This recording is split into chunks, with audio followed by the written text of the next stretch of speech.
Assalamualaikum warahmatullahi wabarakatuh. Perkenalkan, nama saya Chelsea Bella dari presensi 15. Di sini saya akan menjelaskan mengenai analisis usaha nugget ayam yang sudah saya lakukan bersama teman-teman saya. Nah, jadi yang pertama ini ada target pasar. Nah, target pasar saya itu ada memiliki 4 poin. Nah, 4 poin ini yang pertama segmentasi demografis. Nah, segmentasi demografis ini itu adalah berdasarkan data penduduk, jadi bisa kita menjualnya dengan ibu rumah tangga atau mahasiswa yang sedang ngekos, lalu rentang usia 5 hingga 45 tahun yang sering mengonsumsi dan bisa diajak untuk selalu mengganti-ganti produk. Itu maksudnya gimana ya Kak? Selalu mengikuti hal-hal baru seperti nugget ini kan variasi baru ya bagi kita semua, karena pengawetan pembukaan ini juga baru-baru saja kita temukan. Lalu kemudian untuk segmentasi geografis. Nah, segmentasi geografis ini berdasarkan wilayah atau letak yang strategis untuk kita menjualnya atau kita menyebarkan produk kita. Nah, itu bisa di area sekolah, area kampus maupun di lingkungan perumahan. Jadi orang-orang pekerja itu kan pastinya memilih untuk menyediakan makanan yang praktis. Jadinya makanya dari itu perumahan itu salah satu tempat di mana orang yang tinggal di situ suka dan juga menggunakannya sebagai kebutuhan makanannya.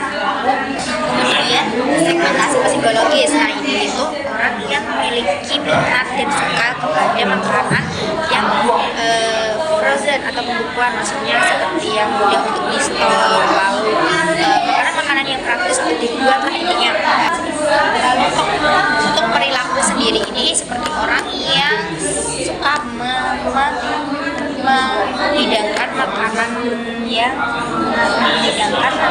seperti sering menggunakan makanan cepat saji. Lalu seringkali orang tersebut lebih memilih promo-promo yang ada di supermarket atau toko lainnya untuk makanan yang dia sediakan untuk kebutuhan yang cepat saji. Strategi pasar. Nah, strategi pasar ini saya memiliki 3. Yang dimana yang pertama ini adalah dari harga. Nah, harga saya ini bisa kita menggunakan sistem promo atau diskon di setiap produk. Lalu kita itu bisa menggunakan promo itu di awal-awal untuk perloncingan produk atau yang sebagainya itu. Pokoknya harga itu bisa diberikan minimalkan harga pertama, misalkan itu seperti memperbanyak diskon di setiap event atau yang sebagainya. Untuk promosi, nah untuk promosi ini itu bisa digunakan untuk pertama kali untuk mengenalkan kepada pelanggan itu bisa melewati sosmed ya, karena saat itu sering sekali kita menggunakan sosial media. Nah, bisa kita membuatkan PPT atau video comment saat kita proses pembuatan itu, kita perlihatkan juga, kita masukkan juga, dan kita berikan pengetahuan kepada si pembeli bahwa pembuatan kita seperti ini, dan itu melakukannya secara higienis agar mereka mengerti. Promosi juga bisa menggunakan tipe launching seperti itu, kita menggunakan vendor-vendor atau join untuk usaha-usaha dengan teman dan sebagainya. Lalu yang ketiga itu ada distribusi. Distribusi ini bisa melakukan pre-order atau pre-PO ya. Lalu setelah itu bisa kita juga menitipkan di toko-toko kecil, warung-warung kecil di area sekolah dan sebagainya, itu kita titipkan dan mungkin kita berikan harga yang begitu tinggi karena pastinya mereka akan mengambil keuntungan juga. Nah, bisa juga COD juga karena selama pembelian itu ada beberapa orang yang belum mengetahui payment secara online, jadi bisa juga kita melakukannya secara COD secara langsung. Oke, lalu selanjutnya ada pengembangan produk. Nah, di sini pengembangan produknya ada 5 pengembangan, dimana yang pertama itu dari bentuknya ya. Bentuknya itu bisa saja nanti itu kita membuatnya dengan bentuk varian. Nah, itu variannya bisa ada bentuk bintang atau bulan atau bentuk bangun rumah. Intinya orang melihatnya yang seperti bagus, lucu, seperti itulah kayak misalkan pasar kita itu seorang anak-anak atau ibu-ibu yang mungkin anaknya susah makan, pastinya kan lebih memilih makanan yang lucu atau intinya dilihat dari bentuk terlebih dahulu. Nah, untuk tampilannya agar cantik kita buat varian itu bisa menggunakan bentuk seperti itu. Nah, lalu varian rasa. Nah, varian rasa ini itu bisa banyak ya, bisa kita menggunakan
jadi bisa menghambat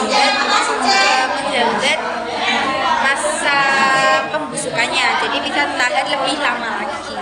Lalu ada label. Nah, labelnya ini kita bisa buatnya semenarik mungkin bisa jadi dengan menggunakan gambar dan juga warna-warna yang sangat dominan seperti nugget-nugget yang enak seperti itu ya, mungkin karena ada warna kuning gold, lalu bisa dengan warna-warna yang menggambarkan sebuah nugget itu. Ada informasi yang terakhir ini penting banget karena harus ada tanda expirednya. Karena apa? Karena produk pengawetan ini kan makanan ya, posisinya itu biasanya tidak bisa lebih dari 3 tahun ya, ibaratnya bukan seperti open ya yang bisa lebih dari 3 tahun. Nah, makanan itu cepat busuk juga. Nah, dari sini informasi itu sangat penting banget. Terus komposisinya juga, karena ada orang-orang yang menghindari misalkan makanan berbahan apa. Nah, itu kan pastinya orang itu juga mau praktis tapi juga sehat, jadinya kita harus melengkapkan informasi di dalam kemasan. Untuk pengembangan produk sendiri itu sudah ada itu tadi ya, ada 5. Jadi ada varian bentuk, varian rasa, kemasan, label, informasi. Maka untuk selanjutnya itu analisis SWOT ya teman-teman. Jadi analisis SWOT itu ada yang namanya strength ini.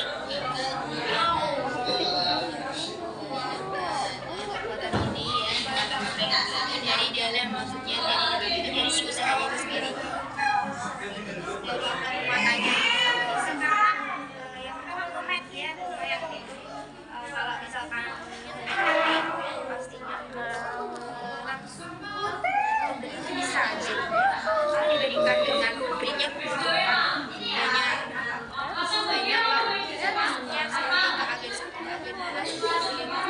Gak apa-apa ya, tak rekan jarang ya mengisi semua tadi. Yang dicapai tidak lebih bisa lagi.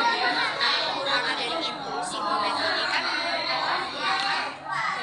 yang bahaya, makanya itu kita namanya dari sehari orang yang bisa juga dilakukan karena tidak gunakan saja berbahaya tentunya. Maka dari itu penyebarannya juga tidak selama yang menggunakan permainan seperti yang pakai untuk si strike bisa seperti ini langsung ringkas penjualnya ini rasa seperti ketika pembelinya ingin rasa ini dan pastinya si penjualnya itu kalau ininya sangat baik. Nah, sampai ke sini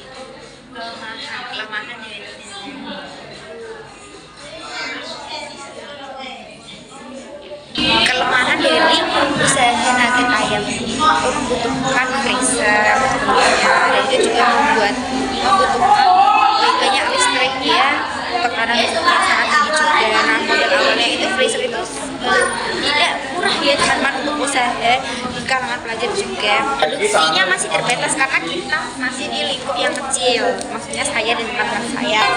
Tahan lama jika dimasukkan ke dalam freezer. Nah, intinya kan kalau misalkan tidak ada freezer tidak bisa disimpan ya teman-teman. Kalau untuk opportunity itu peluangnya itu bisa dijadikan usaha rumahan seperti penjual gorengan yang langsung masak itu ya. Jadi beli mentah lalu kita jualkan yang sudah masak orang-orang seperti itu. Nah, bisa juga frozen food itu dimasak juga banyak diminati ya, karena banyak orang yang kegiatannya itu lebih dari zaman dulu ya teman-teman. Ancamannya ini ketika listrik ini ya teman-teman, pastinya kan tempat kita untuk pengawetan pembukuan ini tidak akan bisa berjalan dengan lancar ya, pastinya akan adanya pembusukan secara lebih cepat. Lalu persaingan dagang yang sangat amat banyak ya teman-teman, karena di masa sekarang ini banyak sekali kita melakukan pabrik-pabrik besar yang sudah berpengalaman dan sudah memiliki join agen gitu ya, jadi bisa ke ranah yang lebih besar lagi dalam penjualannya. Selanjutnya itu ada rekomendasi. Rekomendasi dari saya itu yang pertama ada teknik. Nah, teknik yang digunakan itu pengukusan dan juga pembekuan. Nah, si pengukusan ini kan tujuannya untuk mematangkan si produknya agar menjadi lebih lembut ya teman-teman. Saat itu saya menggunakan waktu sebanyak 30 menit karena produk saya itu 500 gram, jadi dan juga untuk pembekuannya itu bisa 24 jam atau kalau tidak bisa disimpan hingga seminggu.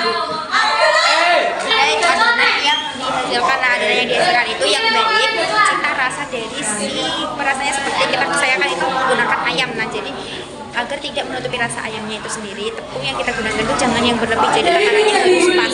Nah saat itu saya ada kesalahan di mana menggunakan tepung terigu yang imbang dengan tapioka, tapi saat itu hampir belum sampai lebih banyak atau sama dengan tapioka, intinya hampir sama dengan tapioka si terigu itu. Karena jika terlalu banyak terigu itu bisa membuat si produk itu keras.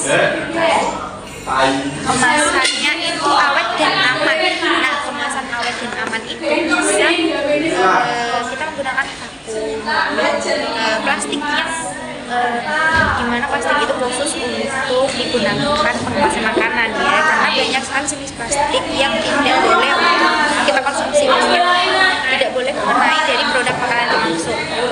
Yang terakhir ya teman-teman, itu ciri khas produk. Nah ciri khas produk ini bisa kita ambil dari judul, misalnya saya punya nih ciri khasnya nugget ayam sayur khusus anak-anak, atau enggak cita rasa nugget ayam children, kayak intinya itu punya nama tersendiri, rasa tersendiri, dan juga keunikan yang tersendiri. Sekian dari presentasi saya, terima kasih. Wassalamualaikum warahmatullahi wabarakatuh.